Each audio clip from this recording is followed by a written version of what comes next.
A Sunday night edition of Astrology.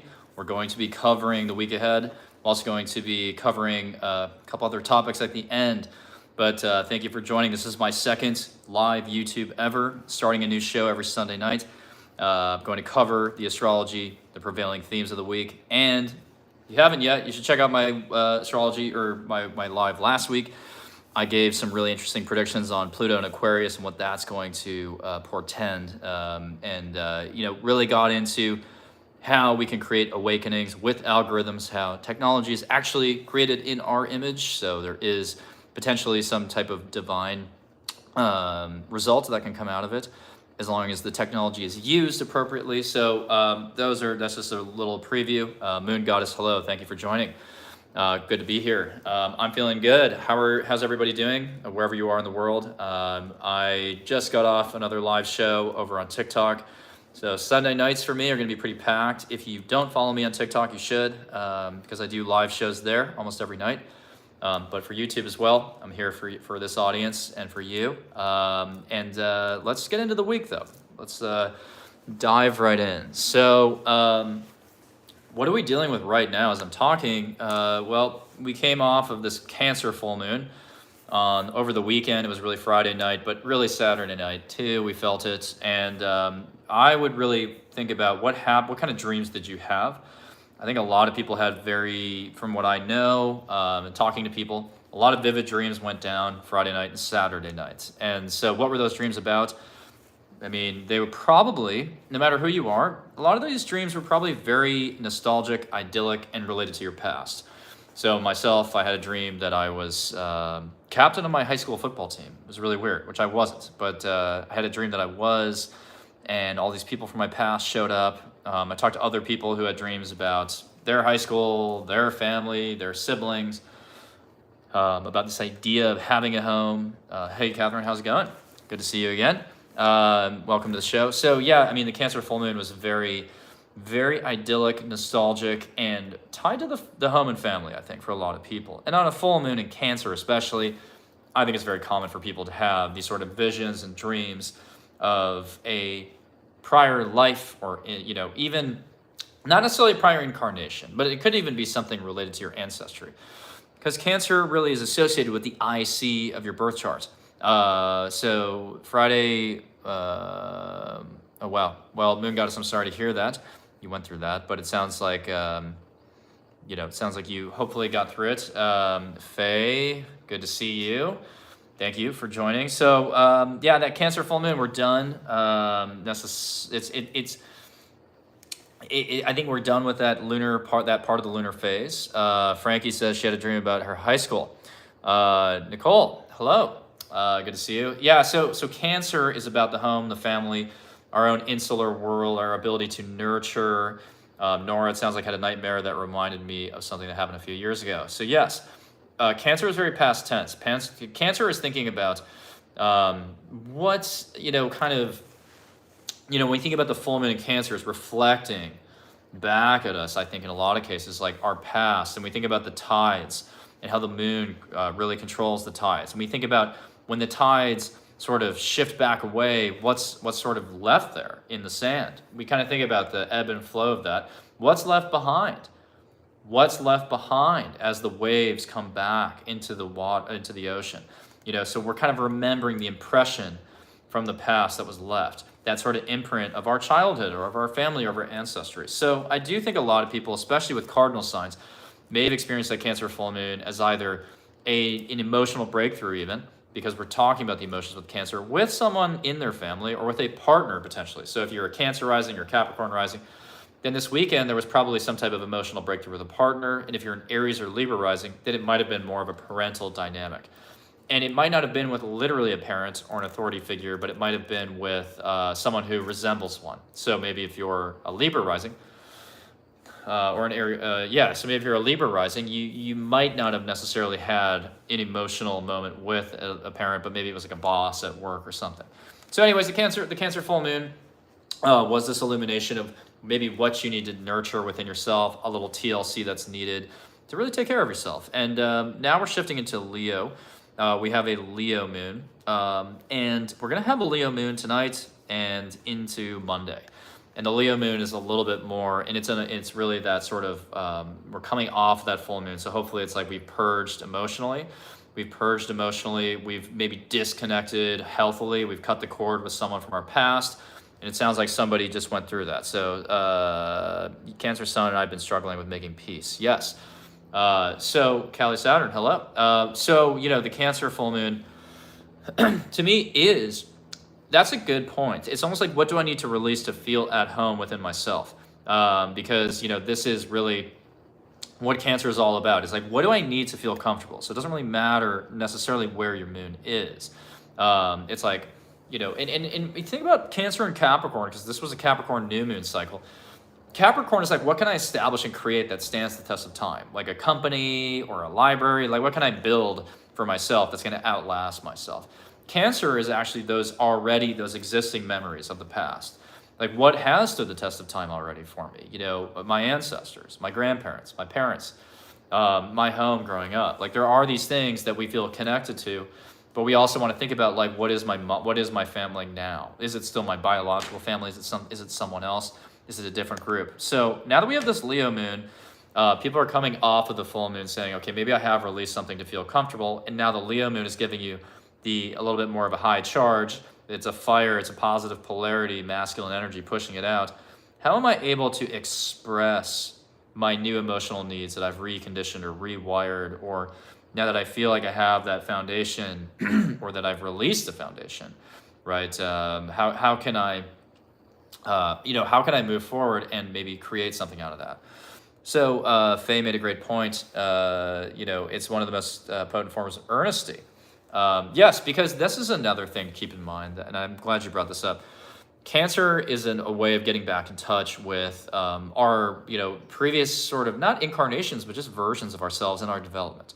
So, I may think that I'm an astrologer now, so I don't have to worry about my high school self. I don't have to worry about, the version of me that was, sort of shy and awkward. But it's like that version of Evan, like still exists on some timeline and also within my spirit. So I think the Cancer full moon is a good time to reflect on, you can never really, you can never fully outrun your home, or your family or upbringing, right? And not necessarily in the sense that the worst parts of it always stick with it. But when we think about the Cancer energy, of when we think about the Cancer energy of, that past, that is really like we're getting in touch with this other version, this other layer of the onion that helps us come to a fuller understanding of like how far we've come, right, and how we've developed on this journey. So now we have a Leo waning gibbous, this Leo moon. We're still in that, we're entering this sort of third quarter phase. And I mean, the Leo moon is opposite Venus right now as I'm talking, which is nice and kind of romantic. And we think about the ruler of this Leo moon is the Capricorn sun, though. So right now the sun is the dispositor of this Leo moon. And I think that, when we think about Capricorn being ruled by Saturn, this is a time to express your long-term goals and like what you really want to do. So if you feel more passionate about a certain profession over another, this is the time to really like examine that. So what's going to light my flame in a career for a long time? And then heading into Monday, we're going to have the moon opposing Saturn. So starting Monday, especially tomorrow night, we're going to get the Leo moon opposing Saturn. And so, that's very stern. It's very dedicated. It's very concentrated, and it's very serious. So you're starting off the week with this ability to like organize yourself a little bit and organize around what? Organize around whatever types of long-term goals you have. Now, I don't want to belabor the moon too much here because, I think this is the moon obviously waxes and wanes very quickly, but I'll just briefly mention Tuesday and Wednesday, we do have a Virgo moon. And, during the last 10, 12 years, anytime there's a Virgo moon, it's going to hit opposition to Neptune at some point. And at this point, it's going to be Wednesday night into Thursday morning. The Virgo moon opposing Neptune, it's a little bit lost in the sense that it's also squaring a Mars Gemini. So I think Wednesday night into Thursday morning and even Wednesday afternoon, that's kind of a time when arguments might erupt. And you're more likely to get kind of mired in some type of debate. So I would say like Wednesday generally is probably not the best time to be like, hounding people on Twitter and jumping into just random disputes. I don't really think that's a great, yeah, I don't think that's a great use of time. And so, this is a better time to get organized for sure. And what is kind of like the highlights to me of this week? So everything, like I said, I'm not going to dwell too much on this moon. We do have the Libra moon we're finishing off the week with. I feel like Friday is, Thursday morning Thursday night. Thursday night into Friday morning is probably the best time of this week because we have a Libra moon opposing Jupiter, and it's at that it's really entering that final sort of, it's going to hit that sort of third quarter moon phase eventually because Libra squares the Capricorn new moon. So once we get to that third quarter, that third quarter moon entering that fourth phase of the lunar cycle, that's really a crisis in action. So that third quarter moon is actually like very dynamic. And so once it hits Libra, it's like, okay, now I'm ready to go out and build the relationships with the people that I need that are professional in that suit my long-term goals. So I think a lot of you on Thursday and Friday might actually strike up a really interesting relationship with somebody who has your best interests in mind professionally. So if you're trying to make like a really good professional connection, I would wait till Thursday or Friday. That actually looks really nice. And even into Friday nights, I don't know, people are mostly socializing and out, but that's a really nice, I think it's a nice energy. And the other thing is that on Thursday, the 12th, we're going to have Mars stationing direct. And this is really the biggest monumental, I would argue it's monumental. Because Mars has been retrograding in Gemini for many months now, really since late October. So we're over 2 months, right? We're over 2 months into a Mars retrograde. And Mars retrograde in Gemini is a little bit exhausting in the realms of communication and conversation. So a lot of people have been turning off, not tuning out, not texting people as much probably, just getting a little bit drained by that whole experience. But on Thursday, especially the mutable signs, if you have a mutable dominant chart, you're going to get your mojo back. I really think this is a big moment for you. So just really reflect on that. Do you have a mutable sign, meaning Sag, Gemini, Virgo, Pisces, in your chart as a rising, as a moon, as a sun, as a Mercury? That is, I think that's a really powerful time. Now, why is this important? It's because, why is this important? It's because the mutable signs, you're about to have Saturn in Pisces starting March 7th. So Saturn in Pisces is, Saturn in Pisces is going to really push, put a lot of pressure on the mutable signs for the next 3 years. And that's not a reason to be, afraid, obviously. Because I would argue, so just to give you a quick example of this, when I had Saturn conjunct my sun in 2014 as a Scorpio, and it sounds like Sabine is meeting somebody there professionally, that's great. So, when I had the Saturn-Sun conjunction in 2014, I had just moved to New York and I got a job that was really sustainable and stabilizing for me. It was a really good job to move up the ladder. And, I had to work a lot and I had to do a lot of mundane work and I had to work for people that I didn't really appreciate all that much at the time. But I got my foot in the door. I started making money. I moved to a new place. That was a really great time for me. So if you're a Pisces and you have Saturn entering Pisces, it's really not the end of the world. I actually think it's kind of the push that you need. If you're a Gemini, if you have a lot of Gemini placements, then Saturn's kind of creating a 10th house kind of square to your Gemini placements, which is actually an amazing time to establish your career.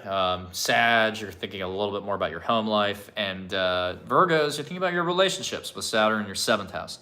So anyways, that's all to say that for everybody, we do have Mars stationing direct on Thursday.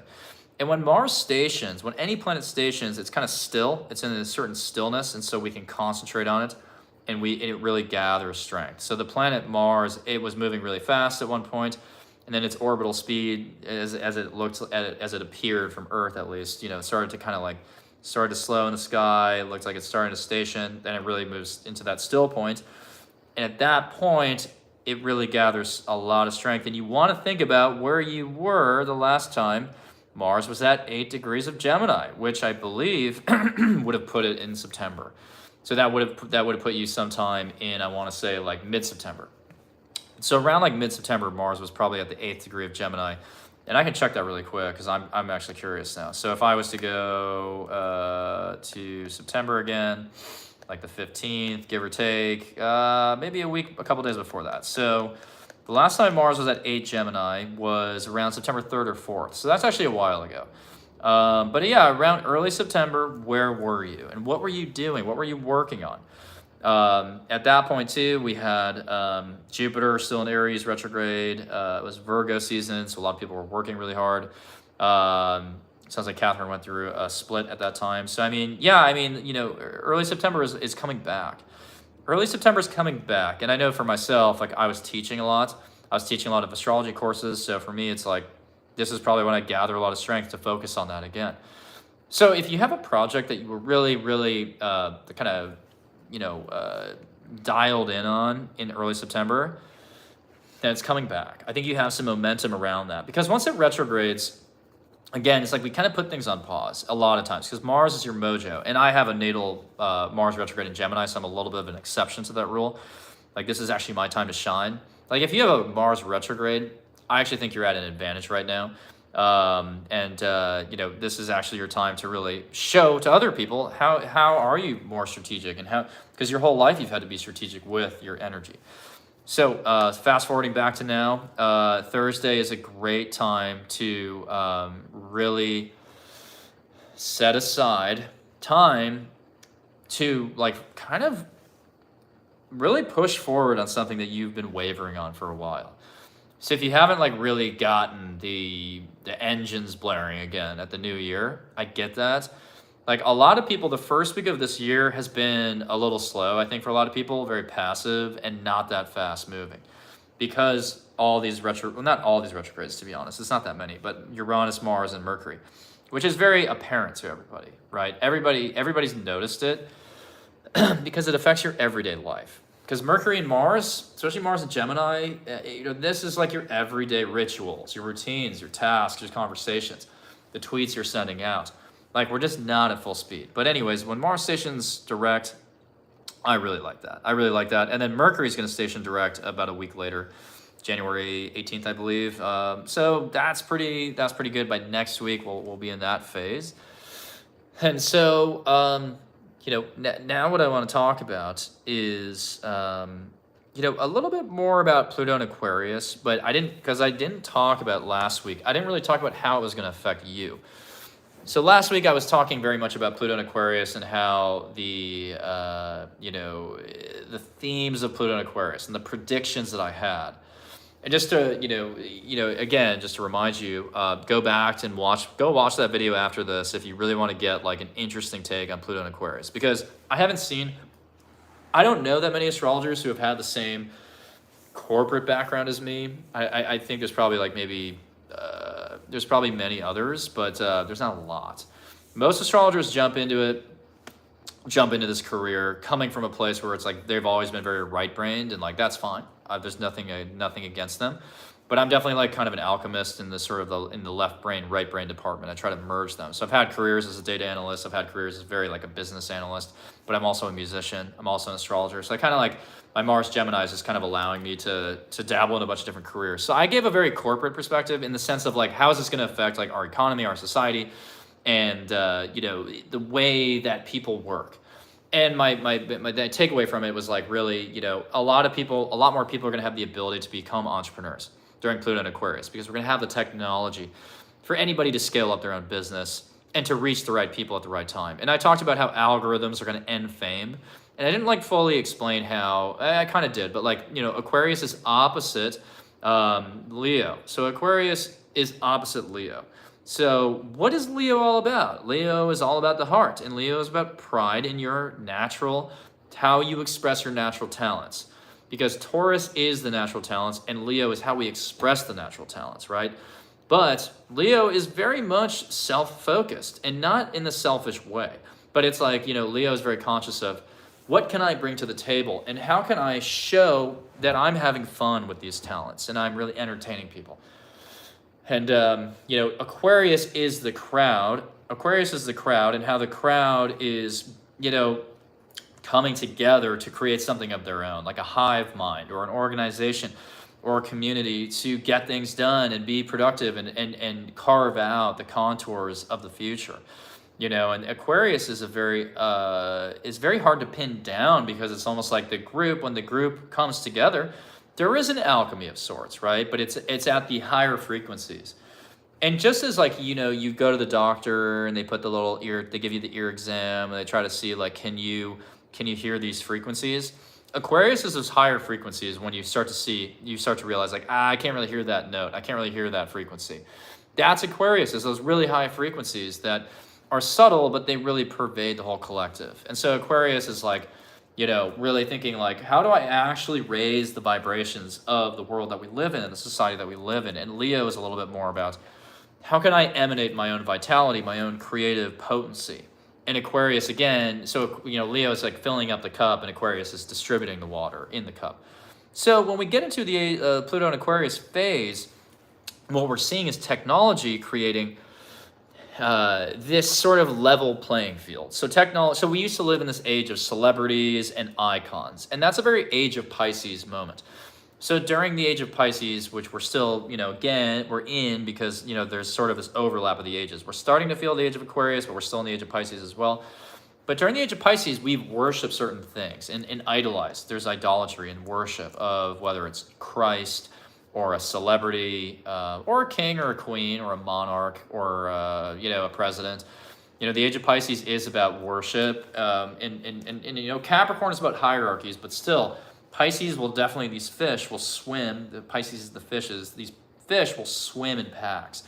You know what I mean? And so when we think about the age of Pisces, it's been this sort of mindless worship of, you know, all kinds of, you know, rulers. And in Aquarius, in the age of Aquarius, which we're coming into, we have the technology, as Nora mentions, we have the technology all of a sudden as a great equalizer.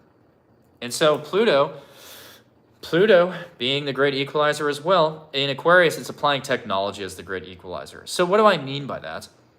It means that like the internet is going to be all real-time communication, hands-free communication, meaning you say something and it's projected out to the people that you need to reach. And, you know, anyone can be famous in the sense that anyone will have an impact.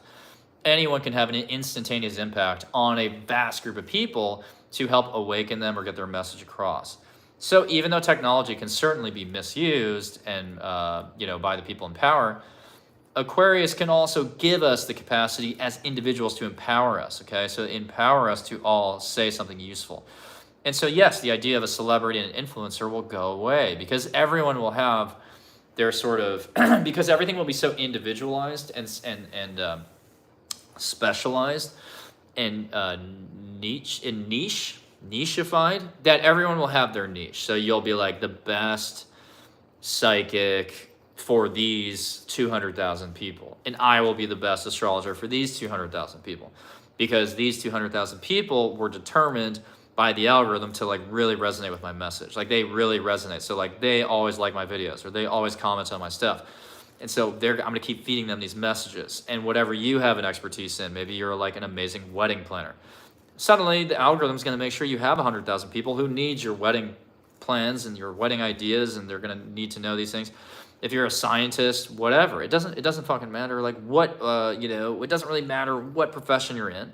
You know, you would still have this, you know, this ability. So, anyways, I want to talk about what Pluto and Aquarius means for you, though, because you're probably wondering, like, well, okay, that's the prevailing theme, but like, how's that going to affect me? So, really, when we do these horoscopes, as a priority, you have to look at your rising sign, but you also want to look at your sun and moon. Because there's some astrologers out there who lately have been saying that you can only make forecasts on your rising sign, but that's false. That's not true. Now that's you know, I don't want to say that it's a failure of imagination per se, but kind of is, because what's happening in your when you make forecasts is you can create what's called a derivative chart. So you can set any planet or placement in your chart as the ascendant to actually create other house systems. So you have a rising sign. You obviously go by that as a priority. But you could set your sun on the ascendant, and suddenly, if I'm a Scorpio sun, Taurus becomes my 7th house. So the reason that that's important is because what you'll find is that like the aspects that these planets are forming will mimic the house placement. So for example, an opening in conjunct is like the 6th house. A closing in conjunct is like the 8th house. So I have a Scorpio moon with a closing in conjunct to Gemini naturally, because Gemini is on this side of Scorpio, on this side of the opposition. So Gemini is in conjunct to Scorpio. But because I have a Mars moon in conjunct Scorpio and Gemini, it means that it's like if I set my moon on the ascendant, then I have Mars Gemini in the 8th house, which means that I have a very subterranean, secretive way of navigating my emotions and talking about them, a very cryptic way of talking about my emotions.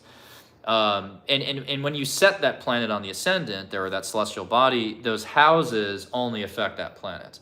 So it's not the same as the rising sign, obviously, but it does speak to the experience of those planets. So if you have a Scorpio sun on the ascendant like me, if you put it on the ascendant in a derivative chart, then Jupiter and Taurus next year will affect my 7th house in my solar houses. So in my derivative chart. So all of a sudden Jupiter and Taurus would open me up to new financially beneficial relationships, because all of a sudden Jupiter is in my 7th house according to my sun, relative to my sun. So an opposition is like a relationship aspect. A trine is like a 5th house or a 9th house aspect. So an opening trine is like the 5th house, so it's very creatively productive. A closing trine is like the 9th house, so it's very much about perspective and accumulating perspective.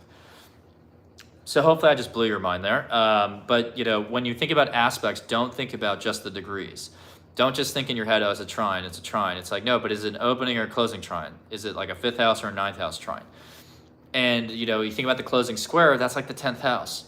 The closing square is a big deal. The closing square is like the crisis point, but it's also the point of manifestation. So anytime you hear an astrologer, don't let other astrologers send you these really pessimistic takes and narrow-minded takes about you can only use your rising sign. That's not true. I think what they're saying, maybe the spirit of what they're saying is accurate in the sense that they're pushing back against the idea of sun sign horoscopes, which I do agree is toxic.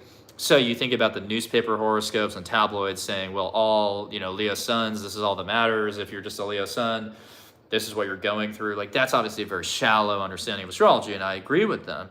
But I don't think it's really right for other astrologers to say that you can't forecast things based on your other placements. And again, you could take this even further. You could set your Mercury on the ascendant, and you could create a Mercury forecast. But it would be very specific to your mind and your communication and your everyday life. So you couldn't make a Mercury horoscope all that broad. You'd have to be only about Mercury things. But the reason you can create a forecast for your sun and moon, at least, is because the sun and the moon are a part of your essence along with the rising sign. So the rising sign is you, is the body, all these things. The sun is the outward expression and the moon is the internal emotion. So all three of those placements are very key to your identity. Everything else, of course, is a little bit more about the engine of you. So anyways, I wanted to clear that up because I saw some videos recently on TikTok that were like saying that your rising sign is what you should go off of only for horoscopes, and I completely disagree with that. And if you're an astrologer watching this, then please invite you to have a dialogue with me about that. So anyways, let's talk about Pluto in Aquarius, what it means for you. So Pluto in Aquarius is, Pluto in Aquarius is really about, Pluto is our collective urge, subconscious urge. So Pluto in Capricorn has been about this urge to assemble hierarchies, and Pluto in Aquarius is going to be this urge to collectivize and innovate and, assemble. So, in a good way, drive progress usually. So Pluto in Aquarius is going to affect, let's go through each rising sign. So Pluto is going to theoretically enter a new house in your chart if you're using whole sign. In one-on-one sessions, I use Placidus, but if I'm doing like a forecast for everybody, I kind of have to go by whole sign.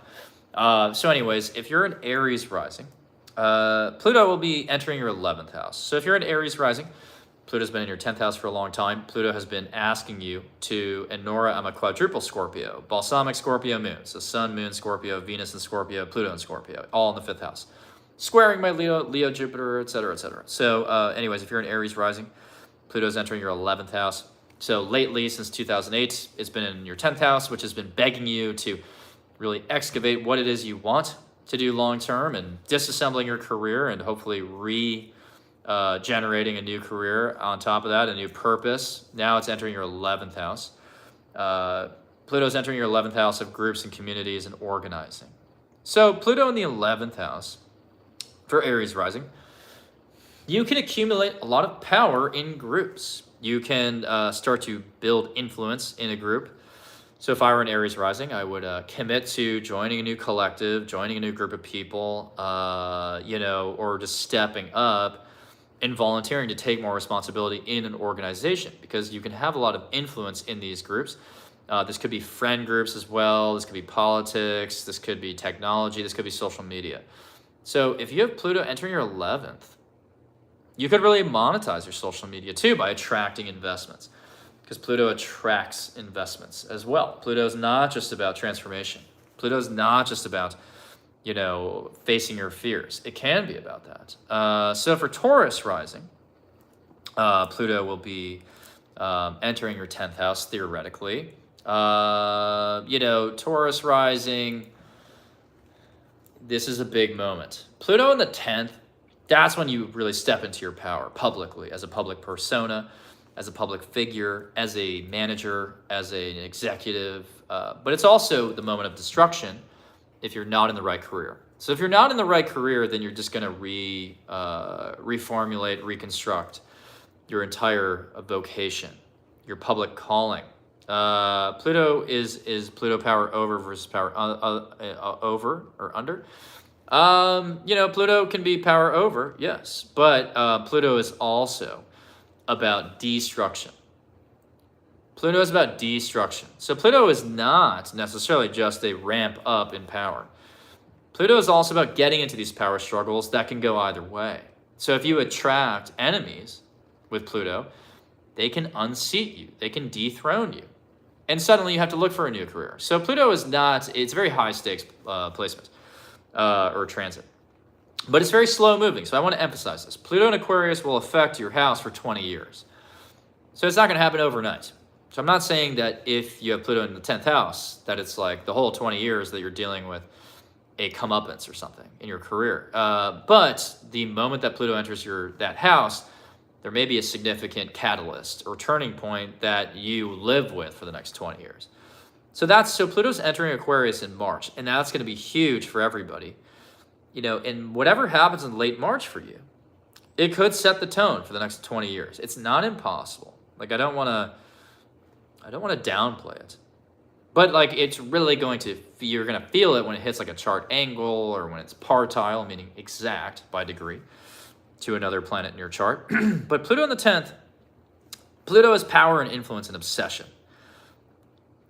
So, Catherine, it's March 23rd, I believe. So Pluto will, in the 10th, create this obsession and fixation on being recognized and achieving and leaving behind a legacy. But at the same time, if you're too obsessed with it, then it can be your undoing, right? Because you're getting too close. It's not quite Icarus. Like, that's not the same analogy. But it can be a little bit like an insect attracted to a light, right? Like you can chase something, an achievement, too tightly. You can be too fixated on getting your way in a career. And that can be the time when something unravels. But the other thing with Pluto in the 10th is you may realize that you're on the complete wrong path. And so you may reset with Pluto, completely raise, R-A-Z-E, you may completely raise the foundations of what you've built and start over. And other people might channel their Plutonic gifts as maybe chasing a career as a psychic or a psychologist, or really understanding people in a new way, and maybe attracting investments. So some people with Pluto in the 10th are actually working in finance. They're working in asset management, hedge funds. They're somehow working with joint resources, because Pluto is joint resources. It's not just these occulted things. It's not just these hidden things. It's also about how are you attracting and possessing other people's resources. Because it's opposite, it's the polarity point of Taurus. So now we have Gemini risings. Now Pluto's entering your 9th house. I like this a lot. I think Gemini risings have one of the best Pluto transits coming up. Now, why is that? Because Pluto in the 9th is very much about the power of persuasion. So Pluto in the 9th is very insistent on projecting its interpretation of the truth to as many people as possible. Maybe you will become a teacher, a professor, a publisher, an author, an evangelist, a preacher. Maybe you'll run some type of spiritual school, or someone mentioned this. It can be toxic too. So Pluto in the 9th, it's almost like you may lord your beliefs over others. But look, I don't know. I would just channel it. I would just leverage this. Like, you can really convince a lot of people to come onto your side of the aisle. And I don't think there's anything wrong with that, right? And maybe this is my Scorpio coming out of like, why not capitalize on something? But I kind of feel like, without being too cynical about it, I feel like Pluto in the 9th is something to cherish, really. Because, Pluto in the 9th isn't really like wrecking your charts. Like, Pluto in the 9th is saying,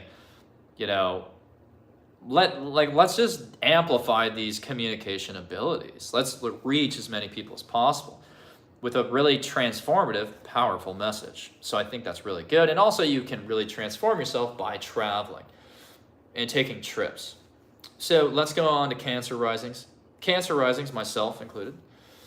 You have Pluto entering your 8th house. Now, Pluto in the 8th is in its quote-unquote domicile, in the sense that it's the 8th house is associated with Scorpio. Pluto is, of course, the ruler of Scorpio. So Pluto in the 8th is quite comfortable. Now, what is the 8th house about? The 8th house is really about joint resources.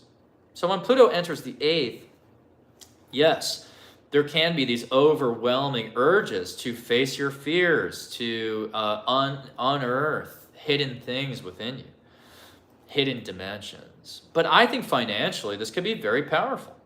It's like maybe you attract investments, maybe you attract resources. Maybe, it's like maybe I, as an astrologer, attract investors to an astrology business that allows me to eventually, when Pluto's in my 9th, to start an astrology school, which is very much part of my goals. But I know that I'm not going to probably start to get the actual brick and mortar school, until Pluto's in my 9th, which is still 20 years, So while Pluto's in my 8th, I think it's going to be more about attracting the investments to start that awakening, to start that movement. So anyways, no matter who you are, Pluto in the 8th is going to be, yes, very much about confronting deep-seated fears, deep-seated, realms of the subconscious. Almost playing your own therapist in a lot of ways. But there can be these very intense confrontations and power struggles with other people about money matters, about investments. So now let's get into Leo risings. You're going to have Pluto in your 7th house. Pluto in your 7th house is a chart angle. Now, a chart angle means that it's very much at the foreground of your life experience. Now, Pluto in the 7th, which I'm finishing right now, ever since 2008, I've had Pluto in my 7th in a whole sign system. Pluto in the 7th is very intense because it's almost like you're getting into these very intense confrontations with people. And you're also building relationships with very mysterious people, very powerful people. So when I was living in New York, I built friendships with people who worked at hedge funds. I would go to, cocktail parties with major politicians and venture capitalists, and whatever you want to call them, it's like they're powerful people. But at the same time, I was in romantic relationships with people that were sometimes very dramatic, very intense. And at times, just like very, it's just like very murky, right? It's like, does this person have a second life? It can feel like that. When Pluto's in your life was preparing me, as Catherine says. I don't disagree. Yeah, and I think, as Faye just mentioned, Pluto's more comfortable in the eighth. I would agree with that, because when Pluto opposes your rising sign, it's like really powerful people are openly opposing you, because the seventh house is open enemies. So do you want Pluto in the house of open enemies? Not always, because what that means is that people are openly trying to unravel you. And the other thing is, Pluto is about the past lives, and the past experiences that your soul wants to re-experience, to evolve. And yes, Crimson Clover, this is based on rising. So Pluto in the seventh means that you may have a lot of karmic relationships. So you're probably going to meet people from your past who maybe you owe and you're indebted to. Maybe people you're indebted to, you maybe owe them money from a past life. Maybe you did them wrong or something, or vice versa. Like, Pluto can get, and you can obsess over people. You can get obsessed with people based on where it doesn't even make sense. Where you say to yourself, I'm not really attracted, I don't find them to be my physical ideal. I don't even find them to be that interesting. But I'm absolutely fixated on them. That's Pluto in the seventh. And I had Pluto in the seventh, and I'm not going to lie. There are people I dated in my 20s who I really I was not interested in. And by the time I was done with the relationship, and even to this day, I don't know why I was with them. But then I really think about it. I'm like, well, they got me to New York. Or whatever. They got me to this new location. They put me in this new position. They put me on this new track. But otherwise, I don't really know why we were together. And they probably don't either. So anyways, let's go into Virgo. Virgo rising. You have Pluto entering your sixth house. I mean, that's a little weird. I don't really enjoy Pluto in the sixth, but it's not bad. So the sixth house is really about your health, diet, exercise, and work. Now, Pluto in that house means that you may obsess over very micro, myopic things. So things that don't really matter. So Pluto in the sixth becomes very OCD, obsessive, compulsive, and also may develop fears of certain conditions, like a hypochondriac, right? So I believe that I have this and this at all times. So you're going to have to be very mindful of that.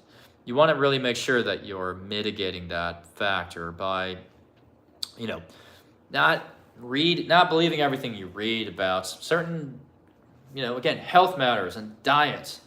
Like, just don't read too far into that. Don't get paranoid.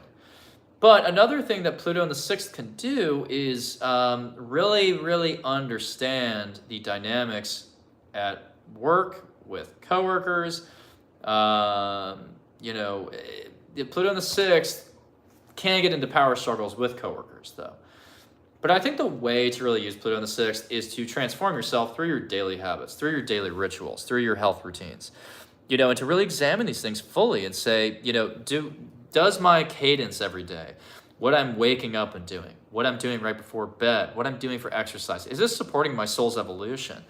And we think about the sixth house and the 12th house are polar opposites, but they have this connection between the mind, body, and soul. And so Pluto, yes, is the memories of the soul and is the evolution of the soul. But in the sixth house, there can be almost a health or kinesthetic experience to the soul's growth. So to say, what am I meditating on every day? What am I putting in my body that allows me to have these deep experiences and these awakenings? Like, it's not, it's actually something a lot of people overlook in spirituality, right? Like, they don't always think about the nutrients and how am I feeding, yes, my soul with Pluto, but how am I feeding my body as well? So I think there's something about holistic transformation happening with Pluto in the sixth. So next we have Libra. Libra risings, you have Pluto in the fifth. Pluto in the fifth is nice. Pluto in the fifth is pretty easy. I have Pluto in the fifth in my birth charts, and I think this is a gift for me. Because when I go on stage, when I get in front of a camera, I transform. I get my power, and I become a little bit more resilient. So like when I when I play a rock show, because I play music, whenever I play a rock show, there's really no stopping me. Like I play music like an animal possessed, you know, and it's like I just take everything to another level. Like I have no problem going into the crowd, extending a guitar solo for 10 minutes, you know, and you can find videos of that on my Instagram or whatever. But like, you know, the Pluto in the fifth is very strong. And this gets back into derivative charts, right? So if you set a derivative chart with my fifth house on the ascendant, it's like that's where all my power is. All of a sudden, all my Pluto stuff is in my first house in that derivative chart. But anyways,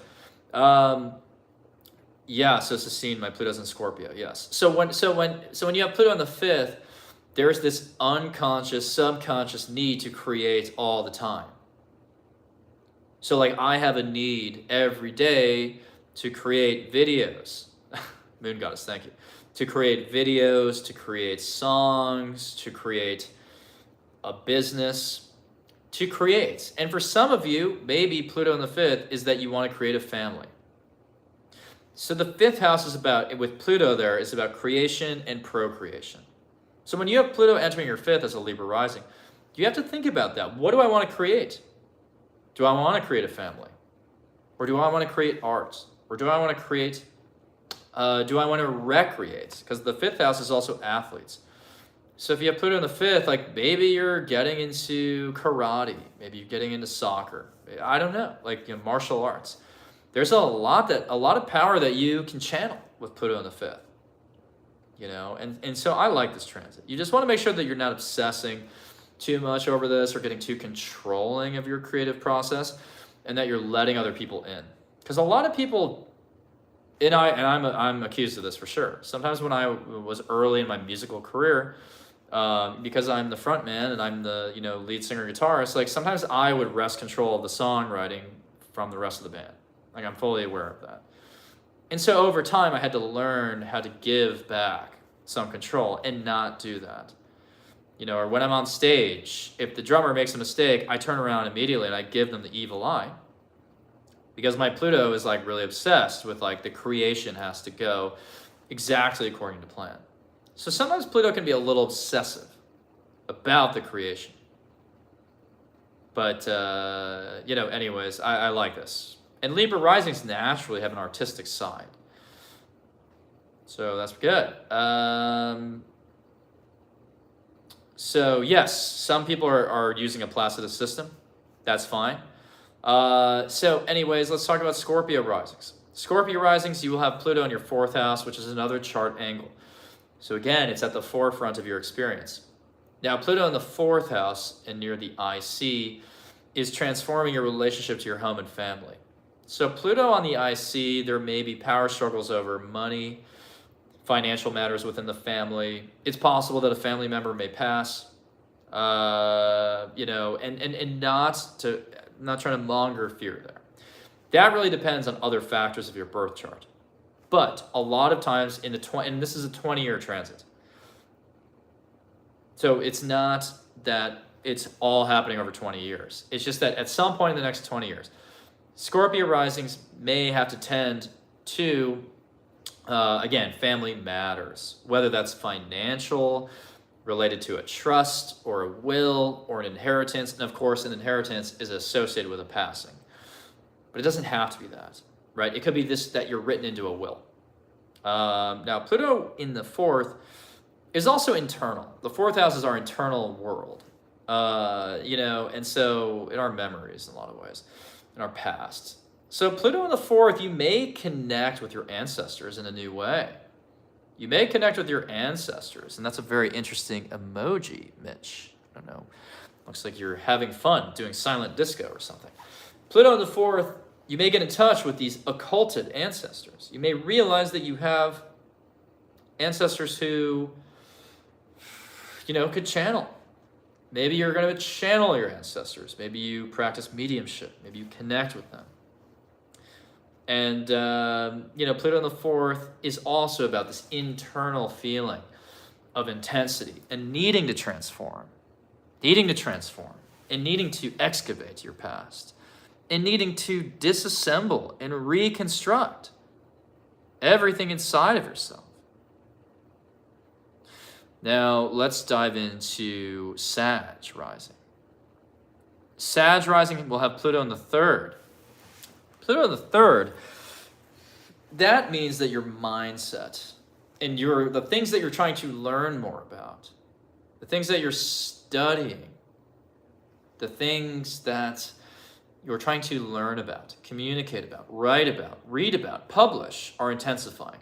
So Pluto in the third can be very much about digging deeper into a subject that you really care about and obsessing over it. And maybe attracting financial investments to publish something or to teach something or to learn something. Maybe going into debt to go back to school. Maybe it's also about, maybe it's also about intensity within the mind and just feeling everything more intensely in the cerebral realm, though. So not necessarily in the emotional realm, but just really being able to perceive things at a deeper level. So really being able to, it's almost like X-ray vision, being able to read through, Mitch, I'm going to have to ask you to stop. You're being a little distracting there. So I might have to mute you if you keep sending random emojis. I'm sorry. Sag risings, you are studying things potentially more in depth. You are maybe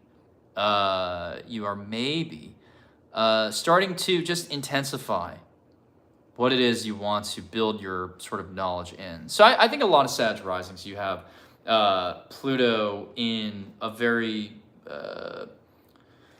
your third house can really be your everyday life. The third house can really be your everyday life and your everyday thought process, your everyday conversations. So when you have Pluto in the third, it is possible that you will just have a lot more intense conversations where it's like you want to skip the small talk, basically.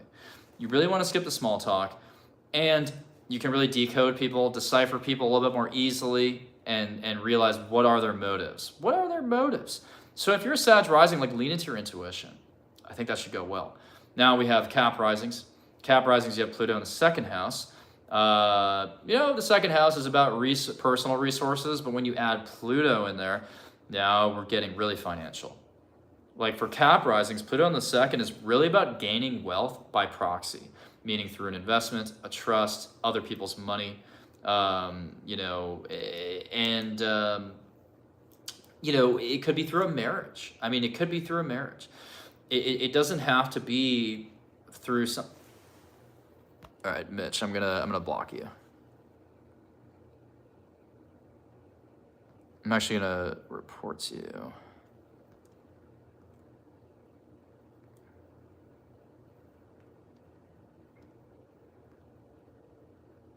So, yeah, Mitch, I just reported you, by the way, so you should really stop. All right, I'm gonna stop you again. I'm reporting you again. So, Mitch, you've been reported twice, so I think it's in your best interest to stop, okay? I don't want any more comments from you.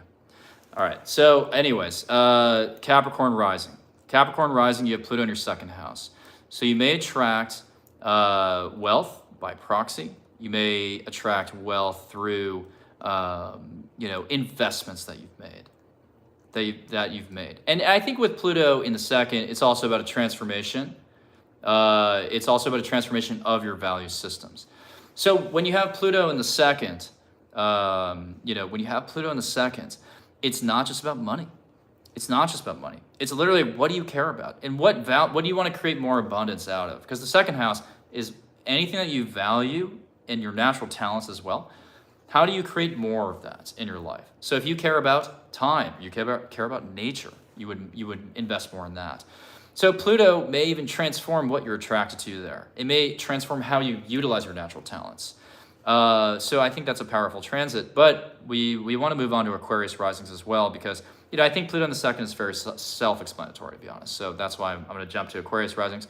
Aquarius risings, it's in your first house. So Aquarius risings, you've had Pluto in your 12th house for 15 years, and that's been about a transformation of your spirituality, a transformation of your relationship to the collective, of your ability to purge and release anger and intensity. But now Pluto in the first, Pluto in the first is suddenly a reinvention, a transformation of the self, the identity. So maybe if you have, when you have Pluto in the first, there's just this need to really change. All right, sorry, I'm gonna have to hide you now because you're, yeah, okay. So you've been hidden. So again, if you're gonna comment on this feed, it has to be astrologically relevant. You're not here, no one should be here to promote themselves. I have a zero tolerance policy against that. So Aquarius rising, Aquarius risings, you can transform really how you present yourself to the world. So maybe if you're an Aquarius rising, at some time in the next 20 years, you'll change your name. Maybe you will change your look. You know, maybe you will also, just have some type of rebirth. But I think for a lot of you, there's just a magnetic energy that all of a sudden comes up. So a lot of Aquarius risings will attract people into their orbit just by being magnetic. And I think that that's really powerful. So, but at the same time, people will sense that you're trying to maybe control them as well, unconsciously. So if you have Pluto, and I know people with Pluto in the first natally, and oftentimes they will be a little difficult. If I'm being honest, sometimes it's like if I'm doing a reading for someone with Pluto in the first, they might try to control the session for some reason, even though obviously I have my own process and my own methodology, my own intuition, and I'm channeling. Sometimes they'll try to cut me off and be like, well, do we really need to talk about my rising sign for this long? Do we really need to talk about this? And it's like, I have to stop them and say, I'm talking about, you're demonstrating your Pluto in the first by trying to take control, right? So when Pluto's in the first in your natal chart, you really want to be careful about how you try to control others unconsciously. And it can be overwhelming. And sometimes people can feel like you drain them. So anyways, if you're an Aquarius rising, you're going to have Pluto in the first. So you have to watch out for energy vampire tendencies. That doesn't mean that you will be an energy vampire, but you might come across that way sometimes. You might give people this vibe that you're trying to take control without, but Pluto's unconscious. So it's like we're projecting our needs for control, and people can feel that as an edgy, tense vibration. And so, this is really, really important to use Pluto as feeding your soul's evolution, right? So Pluto in a positive sense, is about, again, elevating yourself and actually tapping into the collective consciousness and being able to almost relay messages to them. With Pluto in the first, like being able to say, like, I sense that someone is feeling this, being sensitive to other people's feelings and emotions, and being able to have that X-ray vision to see through people and say that this is what I think you need right now. I'm trying to help you. Like maybe I see that you need this crystal, or I see that you need this bracelet. But like coming at it from this approach that's not overwhelming, right? Coming at it from in this way of like, I'm being invited in. Because sometimes when you have Pluto in the first, you don't ask for permission. You just enter someone's life, and it's like, whoa, slow down. So that's just something to keep in mind for Aquarius. And let's finish off with Pisces rising. Pisces rising, you have it in your 12th house. So Pisces rising, you will feel you'll have these very intense dreams over the next 20 years. You'll have very strong nightmares. You'll have very strong nightmares and dreams about your past lives, about your soul's journey. You will also be facing your fears through your dreams. Your dream life will be a way of facing fears. And you will probably be able to alchemize and transform through meditation, as well through reflective processes, and through anything that allows you to mingle and dissolve into the collective, merge with the collective. So Pluto in the 12th is very intuitive and powerful, but it's not visible to most people. Pluto in the 12th is very much an unconscious sort of dream realm, divine realm. It's a transformation in these divine realms. That is very profound for you, but then ideally 20 years later when it enters your first, you're ready to bring these spiritual visions to the everyday facets of your personality. So I want to thank you for joining this live. That concludes it. If you want to get a reading from me, you should check out the link on my Instagram and my TikTok, and eventually the description box of this video when I edit this. If you want to join me in Croatia on my astrology retreat, please join me in Croatia in September. I'm hosting an astrology retreat. I'm going to be delivering custom astrology workshops. I'm going to be, I'm going to be also giving everybody a complimentary birth chart reading, and we're going to go sightseeing in Croatia, of course. And if you want to know what's coming for your sign in 2023, download my 2023 forecasts, which are on sale right now for half off. And what else do I have going on? Oh yeah, and I'm teaching astrology courses. So if you want to learn astrology from me, with my very digestible, easy to understand style, I'm hosting an intro, intermediate, and advanced course at the end of January. So enroll within the next 2 weeks if you want to get a spot. So thank you so much, and I really appreciate this. I'm going to do this every Sunday night. So I'll be back in a week around this exact time, hopefully a little earlier, but maybe 9 o'clock again, Pacific time. But thank you so much. Enjoy the rest of your day.